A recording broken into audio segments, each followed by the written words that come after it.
¿Qué tal? ¿Cómo le va? Buenas tardes. A esta hora está circulando el transporte público de pasajeros. Hay como un compás de espera. El sistema está colapsado. Y vamos a hablar con Alejandro Pascuas, que es gerente de una de las empresas, en este caso la empresa CiviCivi. En un minuto voy a estar con él. Estamos frente a una doble pandemia. La pandemia sanitaria y la pandemia social. Esta es, creo yo, la figura del análisis. Ambas se están chocando y el impacto en las mayorías, como vemos todos los días, está siendo dramático. Porque, en rigor de verdad, las dos, en definitiva, terminan provocando la muerte. Ahora fíjese que hay una diferencia entre la pandemia sanitaria y la pandemia social. La pandemia sanitaria es un virus invisible que emerge de la naturaleza. Mientras que la pandemia social es el hombre quien se encarga de invisibilizar a la pandemia social. La pandemia social opera mediante un virus que se llama indiferencia. La indiferencia a la corrupción mata. La indiferencia a la falta de un hábitat decente, como comentábamos ayer, también mata. La indiferencia a la cuestión ambiental también mata. Lo mismo podríamos decir en el caso de la violencia. O si usted quiere, en el tema que tiene que ver con la pobreza y el hambre. Todos matan. Por eso, la indiferencia está operando también como un virus. Y por eso hablo de doble pandemia, para que usted me entienda. Todas estas tragedias provocadas por el virus de la indiferencia nos hace más vulnerables frente a pandemias como el coronavirus. De manera que, insisto, si no se entiende la importancia de que el problema de la pandemia social es estructural y sistémico, vamos a tener la imposibilidad de contar con la inmunidad frente a las amenazas globales que se vienen. De manera que este choque de pandemias nos agarra con las defensas sociales bajas. Este es el dilema. El mundo está esperando a esta hora que la ciencia termine con la pandemia sanitaria, pero simultáneamente el mundo espera de la política que termine con la pandemia social. La pregunta final sería, ¿ambas dos, la ciencia y la política, van a estar a la altura? En un minuto vuelvo y conversamos con Alejandro Pascuas.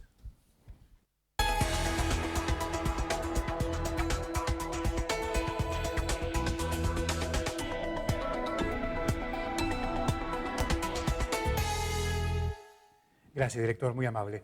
El gerente de CiviCivi de la empresa CiviCivi está con nosotros, Alejandro Pascuas. Gracias por venir, Alejandro. Bueno, gracias por invitarme. Muy amable.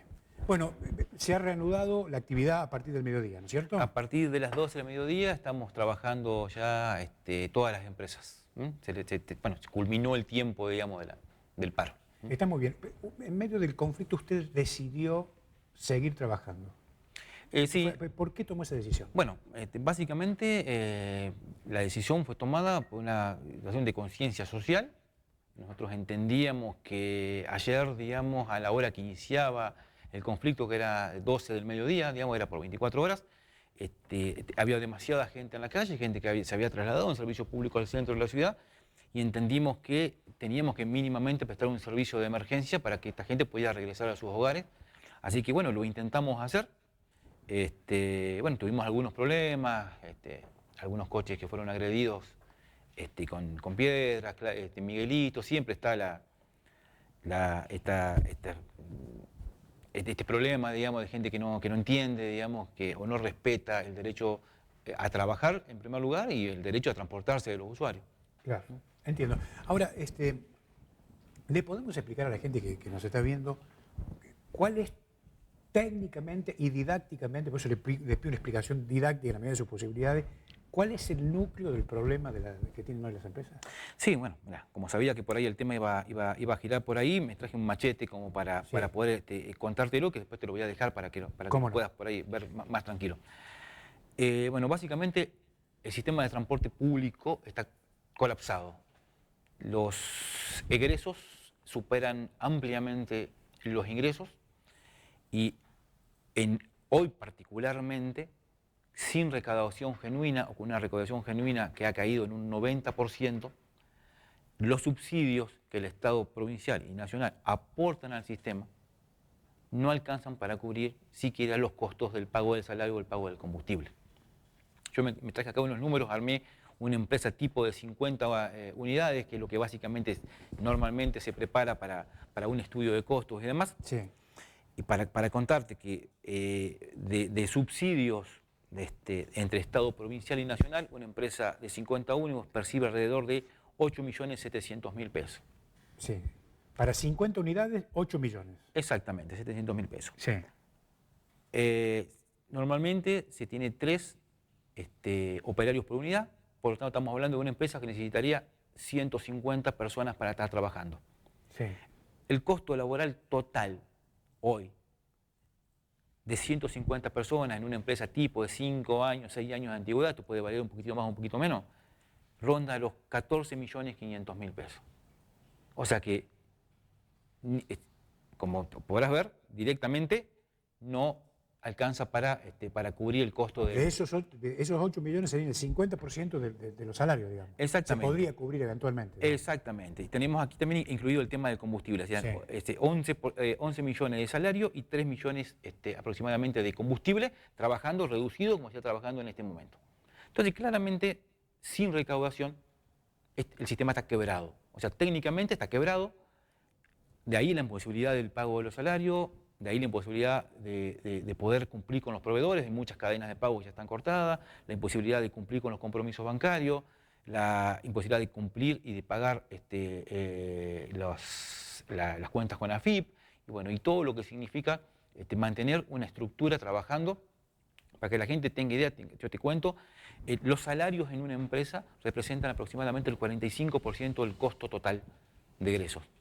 Por lo tanto, tenés otro 55% de costo que tenés que de alguna manera también mantenerlo para que la empresa pueda seguir funcionando, porque una empresa obviamente no solamente significa pagar salarios, Entiendo. ¿verdad? Más allá de que hoy la preocupación más grande de los empresarios es justamente cómo hacemos para cumplir con el salario de la gente. Y en ese punto, ¿cómo está usted hoy? Nosotros hemos abonado hasta el momento el 50% de los salarios. Sí. La semana que viene vamos a cubrir otro 20% más y estamos iniciando una mesa de diálogo con el gremio y con el gobierno para intentar poner blanco sobre negro, entender que realmente de esta manera no se puede seguir trabajando y si hay que, o conseguimos recursos por parte de nación o de provincia, o definitivamente hay que bajar algún tipo de costo, porque si no el número no va a cerrar. No va a cerrar este mes y no va a cerrar el mes que viene y el siguiente, porque los números están muy claros. Ahora, ¿qué le dijo el ministro de Trabajo?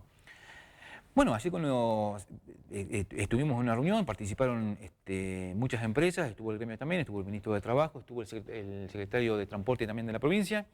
Se inició la mesa de diálogo, no se tomó ninguna determinación, digamos, todavía. Hay algunas posibilidades que se estuvieron barajando de iniciar alguna especie de procedimiento preventivo de crisis, donde nos daría una mano el Ministerio de Trabajo de la provincia. Esto ayudaría, por ejemplo, a lo que sería a bajar los costos laborales, que es un costo muy importante dentro de una estructura de costos de una empresa. Bueno, el gremio también tendrá que aportar, digamos, de su parte, cediendo o concediendo algo, y bueno, y los empresarios, lógicamente, también tendrán que entender que no es un momento para ganar, sino que es un momento para sostener las empresas y de esta manera intentar sostener todas las fuentes de trabajo, que no hay que ser demagógico. Para poder hacerlo, todos vamos a tener que perder, de lo contrario va a ser imposible.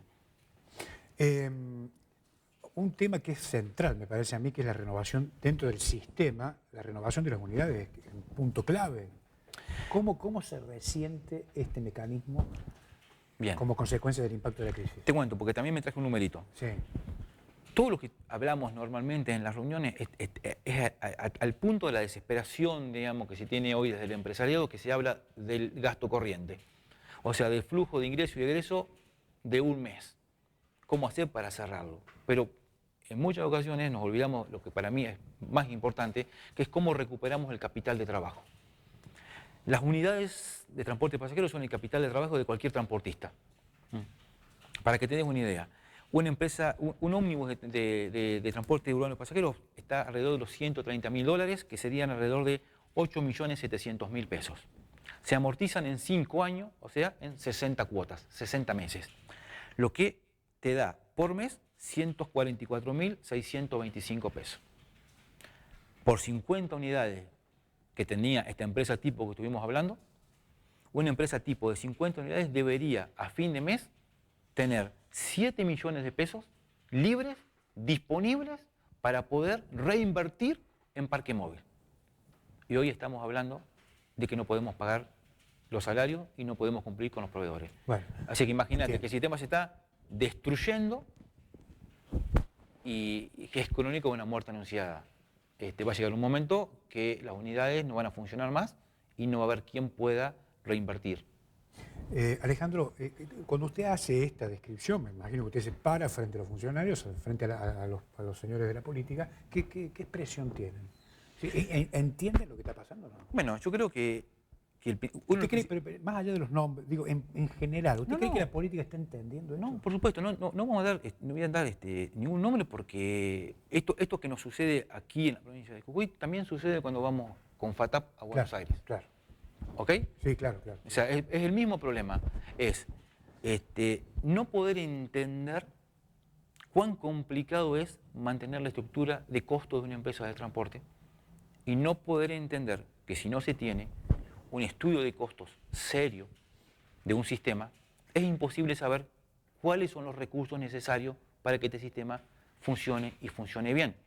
Si no sabemos esto, nunca vamos a saber cuál es la tarifa necesaria para que el sistema funcione y cuáles son los subsidios necesarios para compensar esa falta de tarifa, porque si hay algo que todos tenemos claro, de que el usuario hoy no puede soportar el costo total, digamos, de lo que sería soportar el sistema.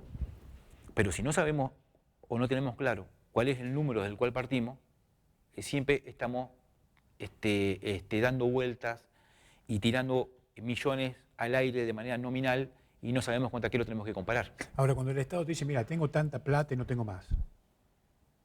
Bueno, ¿cómo se hace? Sí. Digo, siguiendo Le digo cuál es mi opinión. Siguiendo la línea de análisis. Te digo cuál es mi opinión personal. Sí. Digamos, lo que hay que hacer es, si yo tengo tanta plata y no tengo más, o achicamos el sistema, o, por ejemplo, habrá que aumentar el costo de la tarifa de manera que la tarifa soporte el sistema. Pero, para compensar una cosa con la otra. Y lógicamente, pero no podemos... Pero ahí también te dice que no, porque la gente... Pero no podemos no hacer nada. Sí, o soportamos el costo del sistema de alguna manera, o lo achicamos de manera tal que la plata que tenemos nos alcance. Pero no se puede hacer ni una cosa ni la otra, porque esto es lo que lleva a que las empresas estén en esta situación de quebranto técnico. Hoy las empresas están soportando y no han quebrado porque se están endeudando. Se están endeudando con planes de AFIP, se están endeudando con proveedores, se están endeudando con su propia gente, lo más grave, con el propio personal, no podemos pagar ni el sueldo corriente. Por eso el sistema subsiste. Pero, ¿cuánto tiempo? Ahora, ¿se ha logrado armar una mesa donde estén todos los actores para discutir estos temas seriamente? Bueno, estamos intentando. Ahora estamos, nos volvimos a sentar, creo que quedó claro una vez más que quizá esto ayude, esta pandemia, ayude a realmente poder blanquear este problema y buscar una solución, porque no todos queremos solucionar. O sea, a mí no me interesa tener razón, lo que me interesa es encontrar una solución al problema. Si hay alguien que tiene una mejor idea que la mía, bienvenido sea. El tema es que encontremos la solución. Así que bueno, que estamos intentando trabajar con el ministro de Trabajo, está el secretario de Transporte, está UTA, están las empresas. Ayer nos sentamos, el martes nos vamos a volver a sentar. Yo espero avanzar, tengo mucha fe en que vamos a poder lograr entre todos soluciones, pero sobre todo, te voy a repetir, Alejandro, si entendemos cuál es nuestro punto de partida y si realmente reconocemos cada una de las 3 patas de que así no va. Porque esto es como que nos mentimos a la cara. El empresario sabe que la plata no alcanza, el gobierno sabe que la plata no alcanza, el mismo gremio sabe que la plata no alcanza, pero nadie se anima a decirlo. Sí, muchachos, ¿cómo vamos a solucionar esto? Yo creo que ayer quedó claro de que el sistema está quebrado y que si no hacemos algo, las empresas no van a subsistir más de un par de meses. Creo que es un buen punto de partida para encontrar una solución. Por supuesto, ahora hay que trabajar y encontrarla, ¿verdad? Lo llevo directamente al tema de la cuarentena en sí. Y de los cuidados que tienen que tener las empresas, particularmente porque, se lo digo porque escuchaba a uno de los infectólogos que asesora al presidente, que el sistema de transporte es uno de los vectores más complicados para la transmisión del virus, ¿no es cierto? Sí. Usted, en su experiencia personal frente de la empresa, ¿qué medidas ha tomado en este sentido? Bueno, sí conocemos obviamente el riesgo del transporte, por eso nos preocupa, gracias a Dios, aquí en Jujuy todavía no tenemos transmisión comunitaria, lo cual es muy positivo y es una cuestión interesante de valorar de toda la sociedad. Nosotros en la empresa hemos generado un comité de emergencia. ¿Un comité de emergencia? Sí, en el cual tenemos nuestro responsable de seguridad y higiene del trabajo, nuestra asistente social, está nuestro jefe de mantenimiento y bueno, las gerencias de operaciones, recursos humanos y administración, junto con el gerente, en el cual nos juntamos, hemos analizado, hemos armado protocolos para cada uno de los sectores de la empresa, protocolo para la entrada de unidad a la empresa, para la salida de la unidad, el protocolo de limpieza de las unidades fuera de la línea, los protocolos de actuación en caso de tener algún sospecha de algún caso positivo. Hemos armado nuestro propio sector de triage, digamos también, porque hemos visto lo interesante que es tener un lugar reservado para que una persona pueda esperar hasta que sepamos o pueda llegar, por ejemplo, el SAME o alguien a buscarlo. Estamos intentando, lógicamente, proveer a todos nuestros empleados los elementos de seguridad y nos juntamos una vez por semana, en el caso de todo el comité, y todos los días, 1 hora, con un comité más reducido, para ir viendo el avance de las medidas que estamos tomando en la empresa con respecto a este tema en particular. O sea, sí que le estamos prestando muchísima atención. Para mí es fundamental que la gente trabaje tranquila y que obviamente tampoco que no se enferme. Primero, principal, porque es una cuestión, digamos, humanitaria. Y segundo, por una cuestión de que uno necesita que el empleado esté sano para que vaya a trabajar, obviamente. Claro, obviamente. Están bien, digamos, los trabajadores. Gracias a Dios este sí. Punto, digamos. Gracias a Dios sí. Gracias a Dios sí. No hemos tenido ningún problema. Y bueno, y las personas que han tenido, son mayores de 60 años, ya están en su casa, y las que tienen alguna enfermedad, digamos, que corresponde a las enfermedades que están en el listado y que tienen que guardar cuarentena, también. Alejandro, ¿cuándo, ahora, digamos, la actividad es normal, pero ¿cuándo vuelven a reunirse el gobierno, el secretario de Transporte, la UTA? Quedamos de acuerdo que el día martes nos volvíamos a reunir. El martes. ¿Y allí qué va a pasar? Bueno, tenemos que pulir un par de ideas que quedaron dando vuelta y bueno, y sobre todo teníamos que indicarle al gremio cuál va a ser el paso a seguir para terminar de abonar los salarios del mes. Bueno, gracias por venir. Bueno, si me dejas una última reflexión. Sí, claro, cómo no. Quiero agradecer mucho a todo el personal de mi empresa que ayer, digamos, siguió trabajando y siguió cumpliendo con el servicio y bueno, pedirle disculpas a los usuarios si en algún momento le causamos alguna molestia, el compromiso de seguir trabajando para prestar el mejor servicio posible. Gracias, mucha suerte. Muchísimas gracias por haber venido, muy amable. Bueno, ahí está, Alejandro Pascuas con nosotros. 2 palabras finales. Un mensaje, con todo cariño, a la ministra Cigarán. Necesitamos saber quién va a pagar el horno pirolítico y el plan, o la planta, si usted quiere, de disposición final en el Pongo, que debería haberla puesto hace 10 años en funcionamiento mediante el contrato de concesión de la empresa Limsa. Esto no ha pasado, hace 10 años, la empresa Limsa sigue funcionando y en vez de cumplir con el contrato, lo ha violado sistemáticamente a lo largo de estos años sin ningún tipo de sanción. Es más, la han premiado y le han estirado la concesión. Pero para empezar nomás, lo decimos con mucho respeto, para empezar nomás queremos saber la opinión de la señora Cigarán sobre esta pregunta concreta. ¿Quién va a pagar el horno pirolítico y la planta de disposición final de residuos, tratamiento de disposición final de residuos en el Pongo. Se lo dejamos para que todo el fin de semana la señora Cigarán, o eventualmente cuando ella lo disponga, pueda responder sobre este tema. Nos vamos a reencontrar el próximo lunes, que tenga un gran fin de semana. Chao.